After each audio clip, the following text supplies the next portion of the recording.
presidente Jair Bolsonaro anunciou pelas redes sociais que reduzirá o Imposto sobre Produtos Industrializados, o IPI, sobre videogames. Bolsonaro disse: redução de IPI para videogames. A. De 40% para 30%, consoles e máquinas de jogos. B. De 32% para 22%, de partes e acessórios dos consoles e das máquinas de jogos de vídeo, cujas imagens são reproduzidas numa tela. E C. De 16% para 6%, máquinas de jogos de vídeo com tela incorporada, portáteis ou não, e suas partes. Decreto a ser publicado no Diário Oficial da União de amanhã. Muito obrigado, presidente. Muito obrigado, senadora Mara Gabrilli, pelas perguntas.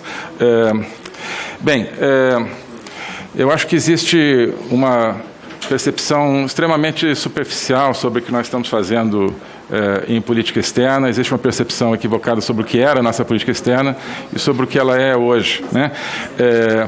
E eu acho que é preciso ir além desses clichês de que o Brasil era um país que promovia a paz e hoje não promove a paz. Isso absolutamente não é verdade quando a gente examina os fatos, né? Então, em relação à própria Venezuela, eu acho que o que ameaça a paz que existe é um regime como o regime de Maduro, que alberga terrorismo, que loteou o país entre facções criminosas, né?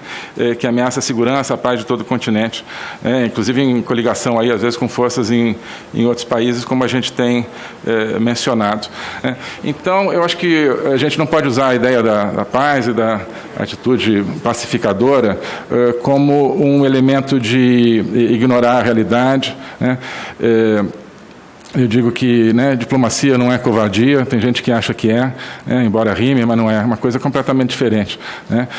Nós temos que trabalhar com coragem. Às vezes a gente se choca com interesses muito claros, como no caso da Venezuela e na América do Sul, onde há interesses políticos, econômicos por trás dessa coligação da ditadura Maduro com outros regimes políticos, com outras correntes políticas, com narcotráfico, com crime organizado. Essa é a verdadeira ameaça à paz, né?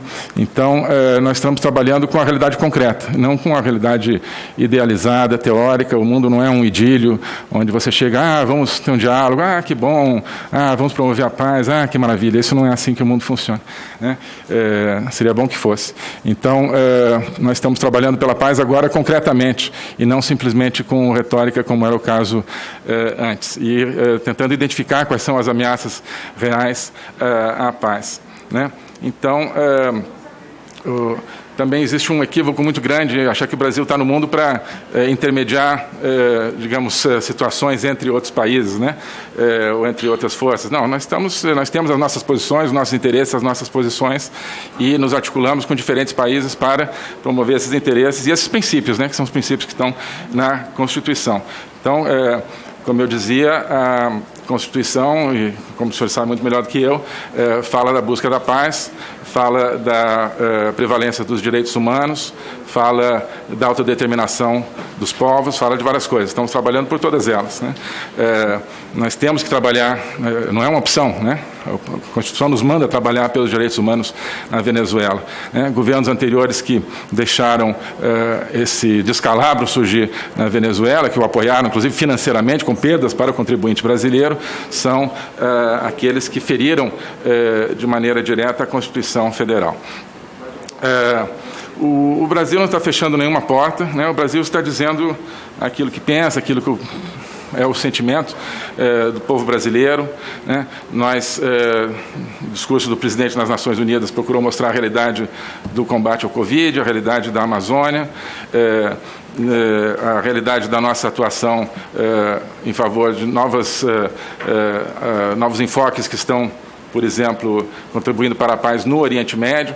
É curioso porque muito se fala que nós não temos sido pragmáticos, né? Mas em relação ao Oriente Médio, nós estamos justamente apoiando soluções pragmáticas, diferentes, que procuram, através de novas ideias, gerar uma paz que não foi gerada ao longo de anos, mas muitas pessoas insistem em, aí sim, dogmaticamente, manter posições eternas, sem procurar soluções novas. Bem, então, nós estamos abrindo portas, inclusive para a realidade, né, para a realidade brasileira, né, isso era uma realidade que era ignorada. O Brasil né, aparecia nos discursos das Nações Unidas apenas como um nome. Não, agora é o povo brasileiro que aparece no discurso do presidente nas Nações Unidas, com a sua essência, com a sua identidade, com seus sentimentos. Né? Então, sim.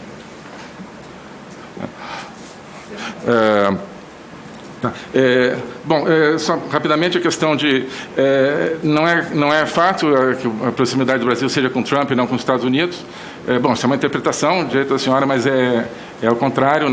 Tudo que nós estamos fazendo com os Estados Unidos, tenho certeza que é de interesse permanente para os dois países, e um governo democrata provavelmente manteria... 15 segundos. Esse mesmo enfoque, a menos que queiram, né, enfim, trabalhar contra seus próprios interesses, que eu tenho certeza que não seria o caso. Né?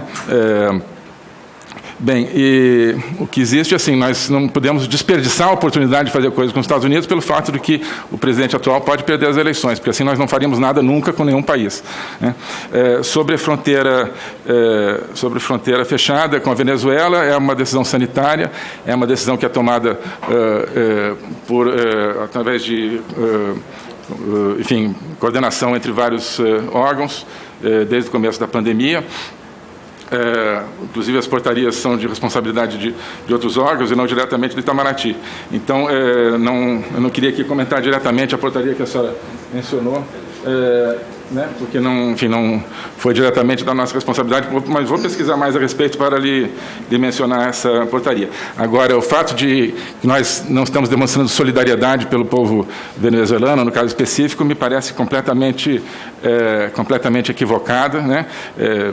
Estive lá já pela segunda vez, tive a oportunidade de visitar Roraima, estive na Operação Acolhida, aquilo é uma demonstração claríssima de solidariedade. Então, o fato de que tivemos que fechar a fronteira durante a pandemia, né, acho que não anula tudo que nós estamos fazendo por esses mais de 200 mil venezuelanos, com sacrifício, inclusive, do contribuinte brasileiro, né, com apoio de organismos internacionais, internalizando as pessoas. Né.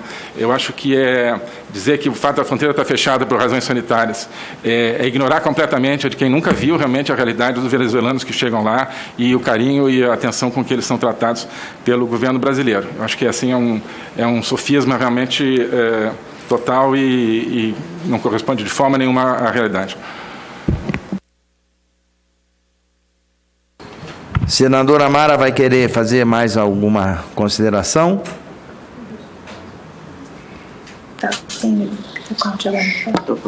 Sim. Só queria relembrar. Como tem dito há alguns meses, venho trabalhando na elaboração de propostas legislativas que deem ao Congresso Nacional legítimos instrumentos de controle dos excessos do Poder Judiciário. Não é possível que nossa República continue sem um adequado funcionamento do sistema de freios e contrapesos. Indispensável para que haja uma verdadeira tripartição de poderes.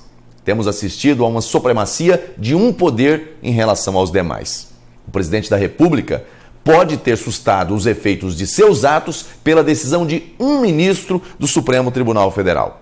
As duas casas do Congresso Nacional, a Câmara e o Senado, passam meses debatendo e votando uma reforma. E um ministro do Supremo, com uma canetada só, pode suspender seus efeitos na extensão que entender cabível. Ou seja, Executivo e Legislativo são drástica e dramaticamente controlados pelo Supremo Tribunal Federal. Enquanto que ele, o STF, parece não poder ter seus atos sequer analisados à luz da Constituição Federal. Isso não é democracia. Isso não é tripartição de poderes. Isso não é sistema de freios e contrapesos.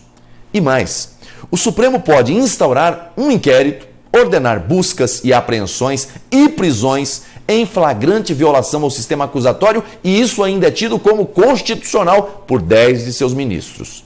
O país inteiro assiste estupefato à violação de regras constitucionais básicas e ninguém pode fazer nada.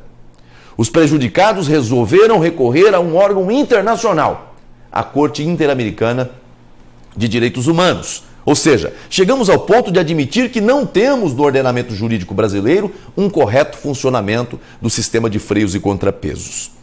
Precisamos buscar socorro no exterior.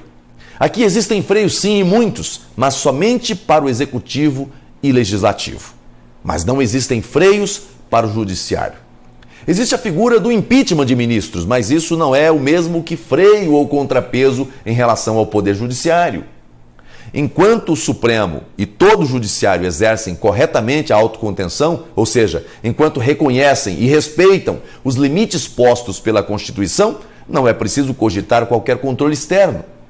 Mas quando esses limites são rompidos, a Constituição Federal precisa prever mecanismos de contenção, porque o poder pertence ao povo, à nação brasileira, e não ao presidente da República, aos congressistas ou aos ministros do Supremo. Todo o poder emana do povo. É o que proclama a Constituição Federal. No inciso 5 do seu artigo 49, a Constituição diz que o Congresso Nacional tem competência para sustar atos exorbitantes do Poder Executivo, mas nada diz sobre o Poder Judiciário. Isso não é razoável. Por causa disso, apresentei no dia 25 de junho uma proposta de emenda à Constituição a fim de garantir ao Congresso Nacional o poder de sustar atos e decisões também do Poder Judiciário, quando extrapolar sua competência e invadir atribuições dos demais poderes e instituições da República. Não queremos, obviamente, limitar as competências constitucionais do Supremo, mas impedir que o Judiciário continue sendo um superpoder. Assim como o Executivo e o Legislativo, o Supremo também precisa estar sujeito a controle para que não extrapole suas competências. A PEC que apresentei precisa de 27 assinaturas para tramitar. Quero agradecer aos senadores que já assinaram. Senador Everton, Girão, Omar Aziz, Lucas Barreto, Eumano Ferrer, Haroldo de Oliveira e Zequinha Marinho. E pedir que os demais senadores apoiem para que possa entrar em tramitação.